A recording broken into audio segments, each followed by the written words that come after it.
تیرا کلام رہے گا قائم پہاڑ جب نہ رہے خدایا، تیرے منہ کی ایک بات بھی ٹلے گی نہ چاہے کچھ بھی ہو۔ عزیز ناظرین، میں ایاد ظریف آپ تمام دیکھنے والوں کو ہمارے روز کے بائبلی مطالعاتی پروگرام کی نئی قسط میں خوش آمدید کہتا ہوں۔ ابھی ہم ایوب کے درد کے سفر میں اس کے ساتھ چل رہے ہیں، جو کہ شدید غم کے عالم میں ہے، اور اس کے آس پاس اس کے دوست ہیں جو کہ اسے آرام نہ دے سکے۔ سو ایوب پھٹ پڑا اور بولنے لگا، اور اس نے بہت ہی سخت باتیں کہیں جو ہم نے چھٹے باب میں سنی پچھلی قسط میں۔ آج خداوند نے چاہا تو ہم چھٹے باب کے مطالعے کو آگے بڑھائیں گے، اور پھر 7ویں اور 8ویں باب کا بھی کچھ حصہ دیکھیں گے۔ لیکن اس سے پہلے میں خدا کے خادمین کا اسٹوڈیوز میں خیر مقدم کرنا چاہوں گا۔ ڈاکٹر فیاض خوش آمدید، شکریہ ڈاکٹر بھائی، عادل خوش آمدید، بہت شکریہ۔ اور ساتھ ہی اسٹوڈیو میں آئے دیگر مہمانوں کو بھی خوش آمدید۔ جیسا کہ آپ جانتے ہیں کہ ہر ہفتے ہمیں کچھ پیغامات موصول ہوتے ہیں، اور انہیں ہم اپنے پروگرام میں پڑھتے ہیں جو ہمیں فیس بک کے ذریعے موصول ہوتے ہیں، اور یہ کچھ لوگوں کی آراء ہیں جو کہ ایوب کی کتاب کے حوالے سے ہیں۔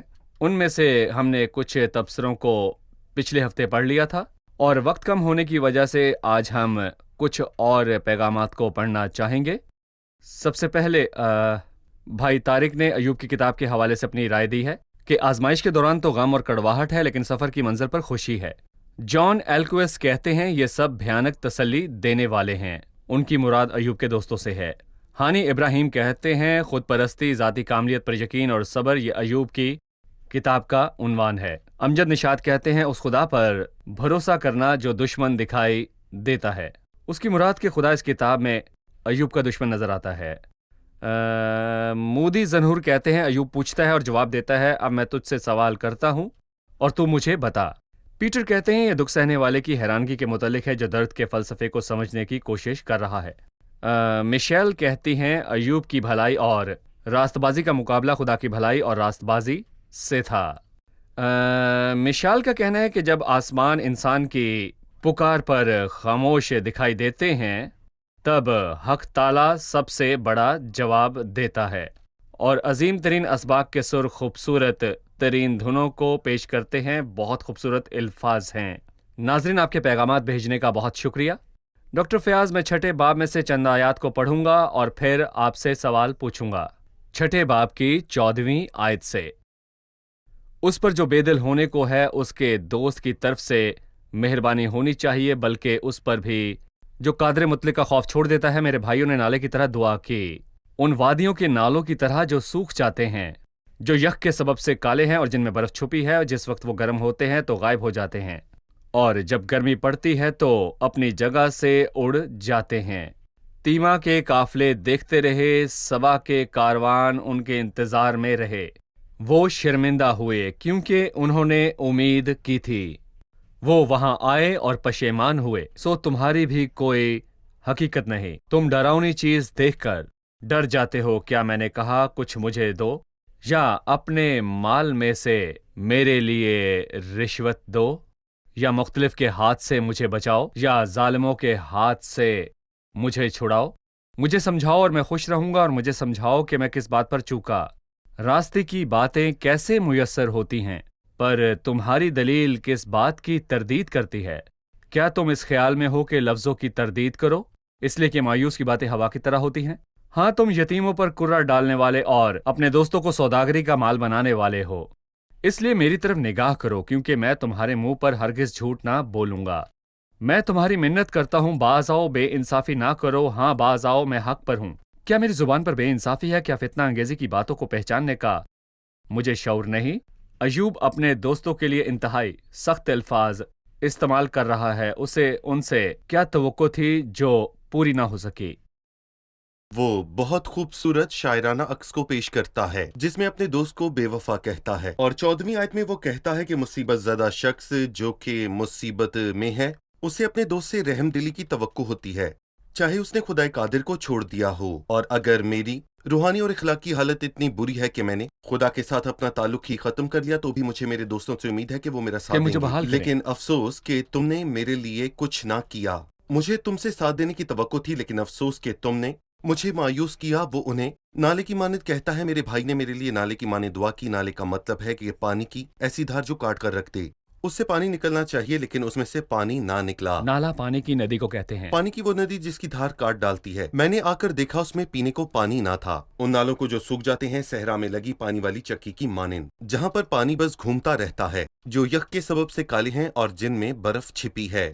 بالکل اس تالاب کی طرح جو میرے وہاں پہنچنے پر مجھے جمع ہوا ملا، جس میں کوئی پانی نہیں، بس برف ہی برف ہے، اور وہ میرے کسی کام کا نہیں. یا ان مسافروں کی طرح جو صحرا کے قافلے میں ہوں اور وہ صحرا میں نخلستان دیکھتے اور اس کی طرف بڑھتے ہوں کہ وہاں ہمیں سبزہ اور پانی لیکن ملے انہیں گا، کچھ نہیں ملتا. اور انہیں پتہ لگتا ہے کہ وہ بس سیراب تھا اور وہاں پر کچھ نہیں، اور تم بھی ایسے ہو.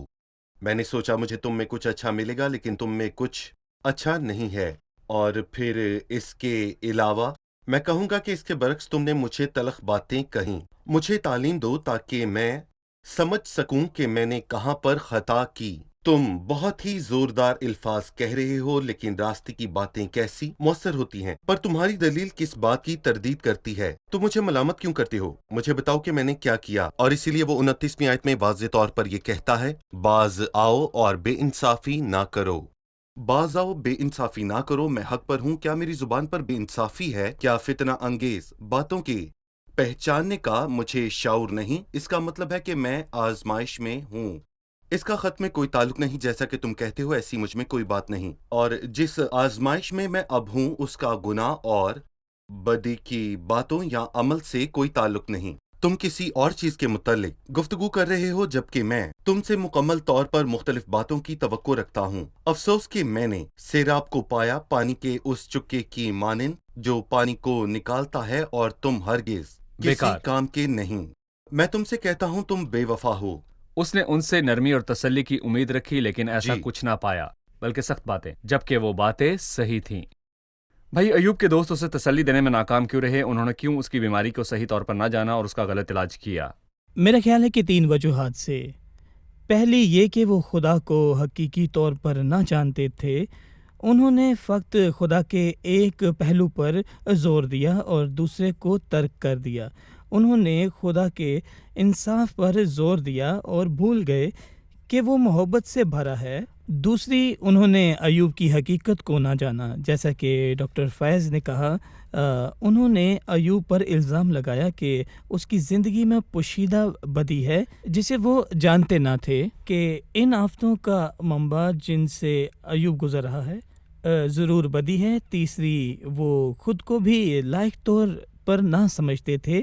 وہ خود کو ایوب سے زیادہ راست باز سمجھتے تھے اور اس لیے انہوں نے ایسے ظالم الفاظ استعمال کیے جیسا کہ آپ نے بارہا کہا کہ بھائی ایاد کہ وہ ڈاکٹر کی مانند ہیں جو صحیح تشخیص نہیں کر پاتا. جیسے کہ مریض نے ڈاکٹر کی ایک رائے لی اور ڈاکٹر نے اسے گٹھیا کا مرض بتایا جبکہ اسے کینسر تھا. ٹھیک ہے، خوبصورت بات ہے. یہاں پر ہم ایک چھوٹا سا وقفہ کہتے ہیں جبکہ ان کے پاس بائبل نہ تھی کہ وہ جان سکیں دکھ سہنے والوں کے ساتھ صحیح برتاؤ کیسے کرنا ہے. ان کے پاس بائبل کا معیار نہ تھا کہ اس کے مطابق عمل کریں، تو الزام کیسا؟ ان کے پاس تحریری معلومات نہ تھیں. لیکن خداوند کی مرضی ان تک پیڑھی در پیڑھی پہنچنے والی معلومات کے ذریعے پہنچی. جب خداوند نے بزرگوں میں سے کسی پر ظاہر کیا تو اس نے اپنے بچوں کو بتایا ہوتا کہ خداوند نے اسے کیا کہا تھا، اور یہی وجہ تھی کہ خداوند نے اسے لمبے عرصے تک زندہ رکھا تاکہ وہ خداوند کے علم کو آگے تک پہنچا سکے. اور میں کہوں گا کہ جب ابراہام نے گناہ کیا اور کہا کہ سارا میری بہن ہے، تو فلسطین کے ملک میں پیدائش 20 میں ابھی ملک نے اسے بلایا اور اسے لینا چاہا، اور اس نے کہا میں نے تو اپنے سچے دل اور پاکیزہ ہاتھوں سے یہ کیا. ابراہام جانتا تھا کہ اگر کوئی دوسرا کسی کی بیوی سے شادی کرے تو یہ گناہ ہے، اور اس نے یہ اسحاق کو بتایا اور اسحاق نے یعقوب کو اور یعقوب نے یوسف کو. جب یوسف مصر کو آیا تھا اور فوتیفر کی بیوی کا معاملہ اس کے سامنے آیا تو اس نے کہا بھلا میں کیوں ایسی بڑی بدی کروں اور خداوند کا گناہ گار بنوں. اس نے یہ سب اپنے باپ دادا سے سیکھ رکھا تھا. اس نے گناہ کو جانا اور خدا نسل در نسل علم کو پہنچاتا آیا ہے. ہمیں یہ بھی نہیں بھولنا چاہیے کہ قدیم دنوں میں خدا انسان سے خواب اور رویا کے وسیلے بھی کلام کیا کرتا تھا۔ ایلفز نے اپنے ذاتی تجربے سے یہ بات کی، ایک رویا کے مطابق جو اس نے دیکھی اور اس کی تفصیل 4 باب میں دی گئی۔ لہٰذا رابطہ تو تھا اور وہ خدا کے قوانین سے واقف تھے، وہ نسل در نسل چلنے والے علم کے وسیلے جانتے تھے، اور اس گفتگو کے باعث بھی جو خدا مافوق الفطرت طور پر کیا کرتا تھا، چاہے وہ خواب ہو یا پھر رویا۔ چلیے 7ویں باب کی طرف بڑھتے ہیں اور پہلی 5 آیات پڑھتے ہیں، اس کے بعد ڈاکٹر فیاض میں آپ سے سوال پوچھوں گا۔ 7ویں باب کی 1 تا 5 آیات، کیا انسان کے لیے زمین پر جنگ و جدل نہیں، اور کیا اس کے دن مزدور کے سے نہیں ہوتے؟ جیسے نوکر سایہ کی بڑی آرزو کرتا ہے اور مزدور اپنی اجرت کا منتظر رہتا ہے، ویسے ہی میں بطلان کے مہینوں کا مالک بنایا گیا ہوں، اور مصیبت کی راتیں میرے لیے ٹھہرائی گئی ہیں۔ جب میں لیٹتا ہوں تو کہتا ہوں کب اٹھوں گا، پر رات لمبی ہوتی ہے اور دن نکلنے تک ادھر ادھر کروٹیں بدلتا رہتا ہوں۔ میرا جسم کیڑوں اور مٹی کے ڈھیلوں سے ڈھکا ہے، میری کھال سمٹتی اور پھر ناسور ہو جاتی ہے۔ میرے دن جلاہے کی دھڑکی سے بھی تیز رفتار ہیں اور بغیر امید کے گزر جاتے ہیں۔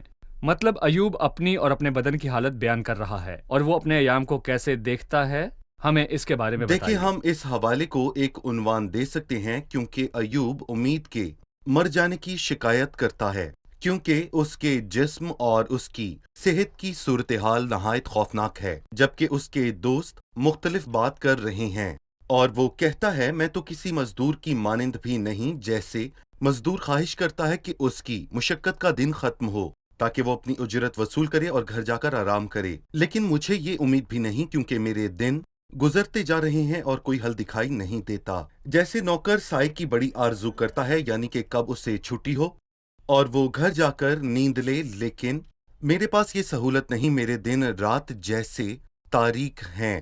جب رات آتی ہے تو میں سو بھی نہیں پاتا، اگر میں سو پاؤں تو چین سے اٹھ بھی بے سکوں۔ خوابی۔ میں نہیں سوتا کیونکہ میری صحت مجھے سونے کی اجازت نہیں دیتی۔ جب میں لیٹتا ہوں تو کہتا ہوں کہ کب اٹھوں گا، رات لمبی ہوتی ہے اور دن نکلنے تک ادھر ادھر کروٹیں بدلتا رہتا ہوں، کیونکہ میری صحت خوفناک حد تک خراب ہو چکی ہے۔ میرا جسم کیڑوں اور مٹی کے ڈھیلوں سے ڈھکا ہوا ہے۔ مٹی کے ڈھیلوں سے مراد دلدلی مٹی ہے، اور میرے بدن میں کیڑے رینگتے ہیں، اور میرا بدن کیچڑ میں لتھڑا ہے جو میرے بدن کے اندر ہیں، اور میری کھال سمٹی اور پھر ناسور ہو جاتی ہے۔ سمٹے سے مراد کھال کھردری اور سخت ہو جاتی ہے، اور ناسور وہ زخم ہے جس میں پیپ پڑ جائے، جو خطرناک ہے۔ میرے دن جولائی کی دھڑکی سے بھی تیز رفتار ہیں اور بغیر امید کے گزر جاتے ہیں، اور دن بدن اس کا کوئی اختتام دکھائی جولاہے نہیں کی دھڑکی دیتا۔ تیزی سے جولائی کی حرکت کرتی دھڑکی ہے۔ جو آگے پیچھے حرکت کرتی ہے، کوئی امید نہیں، اور دن اس طرح گزر رہے ہیں، اور تم مجھ سے ایک مختلف مسئلے پر بات کر رہے ہو۔ آپ مجھ سے خدا کے اختیار اور اس کے اقتدار کے حوالے سے بات کر رہے ہیں، جبکہ میری صحت کا تقاضا یہ ہے کہ کوئی مجھے ان حالات میں خدا کی تسلی کی بات بتائے، پر آپ مجھ سے میرے حالات سے بالکل ہٹ کر بات کر رہے ہیں۔ صحیح۔ بھائی عادل 13ویں آیت سے ایوب بولتا ہے، اور وہ کہتا ہے جب میں کہتا ہوں میرا بستر مجھے آرام پہنچائے گا، میرا بچھونا میرے غم کو ہلکا کرے گا، تو خوابوں سے مجھے ڈراتا اور رویتوں سے مجھے سہما دیتا ہے، یہاں تک کہ میری جان پھانسی اور موت کو میری ان ہڈیوں پر ترجیح دیتی ہے۔ مجھے اپنی جان سے نفرت ہے، میں ہمیشہ زندہ رہنا نہیں چاہتا، مجھے چھوڑ دے کیونکہ میرے دن بطلان ہیں۔ انسان کی بساط ہی کیا جو تو اس سے سرفراز کرے اور اپنا دل اس پر لگائے، اور ہر صبح اس کی خبر لے اور ہر لمحہ اسے آزمائے۔ تو کب تک اپنی نگاہ میری طرف سے نہیں ہٹائے گا اور مجھے اتنی بھی مہلت نہ دے گا کہ اپنا تھوک نگل لوں؟ اے بنی آدم کے ناظر، اگر میں نے گناہ کیا تو تیرا کیا بگاڑتا ہوں؟ تو نے کیوں مجھے اپنا نشانہ بنا لیا، یہاں تک کہ میں اپنے آپ پر بوجھ ہوں؟ تو میرا گناہ کیوں نہیں معاف کرتا اور میری بدکاری کیوں نہیں دور کر دیتا؟ اب تو میں مٹی میں سو جاؤں گا اور تو مجھے خوب ڈھونڈے گا، پر میں نہ ہوں گا۔ وہ خدا سے اس طور پر بات کرتا ہے گویا وہ سوالات سے پر ہے، اور خدا کے خلاف کھلے اور واشگاف الفاظ ہیں۔ اسے خدا سے کیا توقعات تھیں؟ ایوب باتوں کا خلاصہ کر چکا تھا۔ جن آزمائشوں سے وہ گزرتا ہے وہ اس کی برداشت اور طاقت سے کہیں بڑھ کر ہیں، یہاں تک کہ 12ویں آیت میں وہ کہتا ہے کہ کیا میں سمندر ہوں یا مگر مچھ۔ اس کا مطلب یہ ہے کہ اس کے لیے معلومات بہت سخت اور یہ حالات بہت تلخ تھے، اور وہ ایسی آزمائشوں کا مقابلہ نہیں کر سکتا تھا، لہٰذا اس نے خلاصہ کیا کہ اس کے پاس 2 راستے ہیں جن پر وہ چل سکتا ہے۔ پہلا راستہ یہ ہے کہ وہ مر جانا چاہتا ہے تاکہ وہ اس درد سے چھٹکارا پا لے۔ سو اس نے 15ویں آیت میں کہا، یہاں تک کہ میری جان پھانسی اور موت کو میری ان ہڈیوں پر ترجیح دیتی ہے، اور اگر نہیں تو دوسرا راستہ یہ ہے کہ بھلے ہی کوئی یہ سمجھے کہ معاف سب کر سکتا گناہ ہے۔ کے باعث ہوتا ہے، تو بھی میں اس سے متفق نہیں، لیکن اگر ایک لمحے کو میں اس بات کو مان بھی لوں، اگر میں یا نے پھر تو گناہ مجھے معاف کیا کر ہے دے۔ تو تیرا کیا بگڑتا ہے؟ لہٰذا اس مسئلے کا حل میرے پاس نہیں ہے، بلکہ تیرے پاس مسئلے کا صحیح، حل ہے۔ بہت ہی زبردست باتیں ہیں۔ بھائی فیاض 8ویں باب میں لکھا ہے، تب بلدد سوخی کہنے لگا، تو کب تک ایسے ہی بکتا رہے گا اور تیرے منہ کی باتیں کب تک آندھی کی طرح ہوں گی؟ کیا خدا ہی بے انصافی کرتا ہے؟ کیا قادر مطلق عدل کا خون کرتا ہے؟ اگر تیرے فرزندوں نے اس کا گناہ کیا ہے اور اس نے انہیں انہی کی خطا کے حوالے کر دیا، تو بھی اگر خدا کو خوب ڈھونڈتا اور قادر مطلق کے حضور منت کرتا، تو اگر تو پاک دل اور راست باز ہوتا تو وہ ضرور اب تیرے لیے بیدار ہو جاتا اور تیری راست بازی کے مسکن کو برومند کرتا، اور اگرچہ تیرا آغاز چھوٹا سا تھا تو بھی تیرا انجام بہت بڑا ہوتا۔ انہوں نے اسے پچھلے زمانے کے متعلق کہا کہ ذرا پچھلے زمانے کے لوگوں سے پوچھ، اور جو کچھ ان کے باپ دادا نے تحقیق کی ہے اس پر دھیان کر، کیونکہ ہم تو کل کے ہیں اور کچھ نہیں جانتے، اور ہمارے دن زمین پر سایہ کی مانند ہیں۔ کیا وہ تجھے نہ سکھائیں گے اور نہ بتائیں گے، اور اپنے دل کی باتیں نہیں کریں گے؟ کیا ناگر موتھا بغیر کیچڑ کے اگ سکتا ہے؟ کیا سرکنڈا بغیر پانی کے بڑھ سکتا؟ اور بھی بہت کچھ لکھا ہے۔ ہمیں اس دوست کے متعلق بتائیں بلدد سوخی۔ دیکھیں، میں کہوں گا کہ بلداد آباؤ اجداد کی بات اور روایات کی پیروی کرتا ہے، اور وہ آباؤ اجداد کی بات کر کے یہ ثابت کرتا ہے کہ ایوب نے گناہ کیا، اور ضرور اس کے بچوں نے گناہ کیا، اس لیے خدا نے انہیں مار ڈالا۔ الیفز اور تمنی اپنے ذاتی تجربے کے وسیلے یہ ثابت کرتے ہیں کہ ایوب نے ضرور ہی کچھ غلط کیا ہوگا، لیکن بلداد اپنے ذاتی تجربے پر انحصار نہیں کرتا اور وہ ذرا حلیم ہونے کی کوشش کرتا ہے۔ تو پھر اس کا انحصار کس پر ہے؟ وہ قدیم زمانہ کے لوگوں کی باتوں پر تکیہ کرتا ہے۔ ذرا پچھلے زمانے کے لوگوں سے پوچھ، اور جو کچھ ان کے باپ دادا نے تخلیق کیا اس پر دھیان کر، اور جو باتیں قدیم آباؤ اجداد نے کہیں کہ ایوب جو دکھ سہتا ہے وہ کوئی بھی تب تک نہیں سہ سکتا جب تک اس نے کوئی گناہ نہ کیا ہو، کیونکہ جو کچھ تو سہتا ہے وہ تیرے گناہ کا نتیجہ ہے۔ کیا ناگر موتھا بغیر کیچڑ کے اگ سکتا ہے؟ کیچڑ سے مراد ہے دلدل۔ اگر آپ ناگر موتھے کو اگتا ہوا دیکھیں تو آپ دیکھیں گے اس کے نیچے دلدل ہے، کیونکہ وہ دلدل کے بغیر نہیں اگ سکتا۔ دلدل کے بغیر نہیں اگر اگ آپ سکتا۔ ناگر موتھے کو دیکھیں تو ضرور اس کے نیچے کیچڑ ہوگا۔ تو جب ہم دیکھتے ہیں کہ خدا ہمیں سزا دے رہا ہے تو یقیناً اس کی تہ کے نیچے گناہ موجود ہوگا، اور چونکہ گناہگار جبکہ وہ ہرا ہی ہے اور کاٹا بھی نہیں گیا تو بھی وہ اور پودوں سے پہلے سوکھ جاتا ہے، اور ایسے ہی ان سب کی راہیں ہیں جو خدا کو بھول جاتے ہیں۔ بے خدا آدمی کی امید ٹوٹ جائے گی، اس کا ایمان جاتا رہے گا، اس کا بھروسہ مکڑی کا جالا ہے۔ جب وہ کہتا ہے اس کا اعتماد مکڑی کا جالا ہے تو وہ اس کے گھر کی طرف اشارہ کرتا ہے جو آندھی کے ٹکرانے سے گرا اور اس کے بچے مر گئے۔ اسے ایسا دکھ سہنے والے شخص کے سامنے احتیاط سے بولنا چاہیے، لیکن اس کا نظریہ یہ تھا کہ جو کچھ ان کے باپ دادا نے تخلیق کی ہے اس پر دھیان کر۔ وہ ایسے لوگ تھے جو باتوں کو قدیم لوگوں کی باتوں کے معیار پر رکھتے تھے اور روایات کی میراث بھی رکھتے تھے، اور ایک دن خداوند نے ان سے یہ کہا، تو باپ اور ماں کی عزت کرنا، لیکن روایت کہتی ہے کہ اگر باپ اور ماں کو جس چیز سے فائدہ پہنچ سکتا تھا وہ خدا کی نظر کر دی گئی تو پھر تمہیں ماں باپ کی عزت کرنے کی ضرورت نہیں، پس تم نے اپنی روایات سے خدا کا کلام باطل کر دیا۔ سو بلداد سخی قدیم باتوں کا حساب کتاب رکھتا تھا تاکہ یہ ثابت ہو کہ ایوب نے ضرور گناہ وہ کیا۔ ایک اور مؤثر علاج بھی بتاتا ہے لیکن اس مسئلے کے لیے نہیں۔ جی۔ ٹھیک ہے بھائی، قسط کا اختتامی مرحلہ آ چکا ہے، لیکن میں چاہوں گا کہ ہم ایک ساتھ بات کریں کہ ہم نے مطالعے کے دوران کیا کچھ سیکھا۔ آج ہم نے 6، 7 اور 8 باب کا مطالعہ کیا، لہٰذا آپ نے کیا سیکھا؟ مجھے یہ بات پسند آئی کہ خدا انسان سے بات کرنا پسند کرتا ہے۔ اس نے مختلف لوگوں کے ساتھ مختلف طور پر بات کی۔ اس وقت رویا اور خواب کے ذریعے ایسا ہوتا تھا، لیکن اہم بات یہ ہے کہ اسے انسان کے ساتھ تعلق رکھنا پسند ہے۔ صحیح۔ مجھے یہ بات اچھی لگی کہ اگر مجھے کسی کے دکھ میں اسے آرام دینا ہے اور ایوب کے دوستوں والی غلطی نہیں کرنی تو مجھے 3 باتوں کا خیال رکھنا ہوگا۔ پہلی یہ کہ خدا کی حقیقت کو جاننا۔ یہاں انہوں نے خدا کے راست باز اور عادل ہونے پر زور دیا ہے۔ پر وہ بھول گئے کہ وہ محبت سے بھرا ہے۔ دوسری، اپنی حقیقت کو جاننا کہ میں دکھ سہنے والوں سے بہتر نہیں ہوں، میں بھی اسی صورتحال میں پڑ سکتا ہوں۔ اور تیسری، دکھ سہنے والوں کی حقیقت کو جاننا، ہو سکتا ہے میں اس کے حالات کو غلط طور پر سمجھ بیٹھوں، مجھے صورتحال کو مکمل طور پر سمجھنا ہے۔ صحیح۔ جانتے ہیں، کہا جاتا ہے کسی کی مدد کرنے کے قابل ہونے کے لیے آپ کو خود کو اسی صورتحال میں ڈالنے کی ضرورت ہے تاکہ آپ احساسات کو سمجھ سکیں۔ آپ کو اندازہ ہو کہ اگر آپ اس صورتحال میں ہوتے تو آپ کیا کرتے۔ میرا خیال ہے کہ خداوند کے لیے نبوت میں یہی کہا گیا ہے کہ خدا نے مجھ کو شاگرد کی زبان بخشی ہے، نہ کہ استاد کی۔ وہ خود کو ہماری جگہ رکھ کر ان حالات کا تجربہ کرتا ہے۔ جب وہ ہمیں مشورہ دیتا ہے تو ہماری حالت کو سمجھتے ہوئے ہمدردی رکھتا ہے، کیونکہ جس صورت میں اس نے خود ہی آزمائش کی حالت میں دکھ اٹھایا تو وہ ان کی بھی مدد کر سکتا ہے جن کی آزمائش ہوتی ہے۔ جی آپ کہیے۔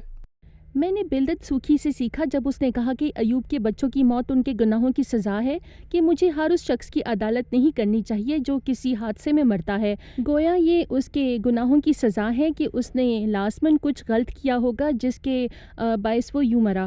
ہمیں ہر ایک غم زدہ یا مصیبت زدہ پر صحیح تنقید نہیں کرنی چاہیے۔ ایسی خاص گفتگو میں کلام کی کثرت خطا سے خالی نہیں۔ ہمیں کم بولنا چاہیے اور خداوند کے حضور گھٹنے زیادہ ٹیکنے چاہیے۔ کوئی بھی لفظ جو ہم کسی بھی صورتحال میں کہیں، ہو سکتا ہے ہم اس میں اوروں کو مجرم ٹھہراتے ہوں۔ میں نے سیکھا کہ عموماً آزمائشوں میں ہم یہ کہتے ہیں کہ خدا نے میرے ساتھ ایسا کیوں کیا، یہ آزمائش اتنی دیر تک کیوں رہی۔ اگر میں جانتی ہوں کہ خدا میری طرف ہے اور اس طرح میں اس سبق کو جلد سیکھ لوں گی اور آزمائش تیزی سے ختم ہو جائے گی۔ زبردست، بہت شکریہ۔ خدا آپ کو برکت دے۔ آپ کا ہونا ہمارے لیے حوصلہ افزا ہے۔ آنے والی قسط میں مطالعے کو آگے بڑھائیں گے۔ خادمین کا بھی شکریہ۔ خدا جی، برکت آپ کا دے۔ خدا آپ کو برکت دے۔ عزیز ناظرین، ایوب اب تک درد میں مبتلا ہے اور ناکام طبیب اب تک اسے علاج پیش کر رہے ہیں اور ان سے مرض کی تشخیص میں غلطی ہوئی۔ ایوب کو وہ بیماری نہیں جو انہیں لگتی ہے، ایوب کا مرض کچھ اور ہے۔ خدا اس کے واسطے علاج کی تیاری کر رہا ہے، لیکن اس کے سب دوست کچھ اور ہی مسئلہ بیان کر رہے ہیں اور اسے ایک مختلف علاج بتا رہے ہیں۔ عزیز ناظرین، دل کی حالت فقط خدا کی حضوری میں ہی ظاہر ہوتی ہے۔ اگر آپ نہیں جانتے کہ کیا ہے تو خدا ان کے پاس آئیے اور دعا کیجیے۔ اے خدا، تو مجھے جانچ اور میرے دل کو پہچان، مجھے آزما اور میرے خیالوں کو جان لے۔ لوگوں پر نہیں بلکہ خدا کی رائے پر بھروسہ کریں۔ اس سے کہیں اگر مجھ میں کوئی بدی ہے تو مجھ پر ظاہر کر، میری غلطیوں کو مجھے دکھا اور میرا علاج کر۔ شاید آپ لوگوں کے پاس جائیں اور وہ آپ کی حالت کے متعلق بتائیں۔ وہ آپ کو اس علاج کا بتائیں گے جو آپ کے لیے نقصان دہ ہوگا۔ لہٰذا وہ ہستی جو آپ کی حالت آپ پر ظاہر کرے، جو آپ کی غلطیاں آپ پر ظاہر کرے اور آپ کو صحیح علاج تجویز کرے، وہ صرف خداوند یسوع مسیح ہے۔ اس کے پاس آپ جیسے ہیں ویسے ہی آ جائیں۔ اس سے کہیں، اے خداوند، مجھے تعلیم دے، میرے دل کی باتوں کو ظاہر کر، میری سوچوں کو عیاں کر، میرے ذہن کی حالت سے مجھے واقف کر، میری پوشیدہ باتوں کو مجھ پر ظاہر کر، اور دیکھ مجھ میں کوئی بری روش تو نہیں اور مجھ کو ابدی راہ لے چل۔ آنے والے پروگرام میں پھر ملیں گے۔ خدا آپ کو برکت دے۔ مش هنسى روعة وقفتك لما بإيدك خدتني، ولا هنسى لحظة سندتك لما تعبت حملتني. مش هنسى روعة وقفتك لما بإيدك خدتني، ولا هنسى لحظة سندتك لما تعبت حملتني. جيت لي بنعمة رفعتني رغم التجارب والألام، لما انحنيت طمنتني ما هو انت ليك آخر كلام. جيت لي بنعمة رفعتني رغم التجارب والآلام، لما انحنيت طمنتني ما هو انت ليك آخر كلام. ربي بعظم نعمتك واكتف بفضلك كل حين، واشهد بروعة رحمتك وقت التجارب والأنين. ربي بعظم نعمتك واكتف بفضلك كل حين، واشهد بروعة